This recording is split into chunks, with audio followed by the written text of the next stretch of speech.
Ito ay rated SPG. Striktong patnubay at gabay ng magulang ang kailangan. Maaaring may masiselang tema, lengguwahe, karahasan, sexual, horror o droga na hindi angkop sa mga... Si Muki nga ang pinaka magiging masaya kung malaman nga niya na itong ang si Danilo ay liligawan nga muli itong ang si Emma upang magkipagbalikan na nga siya. Dahil sa wakas ay natauhan na nga itong si Danilo. Samantalang itong ang si Jade ay patuloy pa rin ngang hinahabol itong si Danilo. Nagpapaka sakali nga siyang babalikan pa nga siya nito.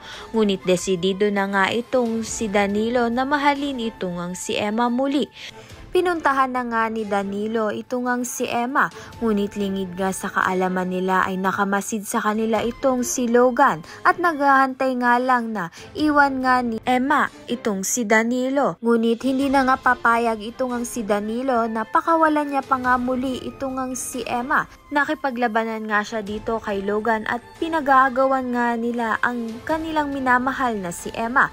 Ngunit na kay Emma na nga lang ang desisyon kung sino nga ang mamahalin niya, kung ito nga bang si Logan o itong si Danilo. Samantalang itong ang si Ador ay mapapakawalan na nga sa wakas itong si Ligaya at dito na nga magkakaalaman na nga ng katotohanan. Kaya naman nga magtatapos ito ng masaya at malaya na ang lahat. At sa wakas itong ang si Jade o si Olive ay makukulong na nga ng tuluyan. Maraming salamat sa iyong panonood.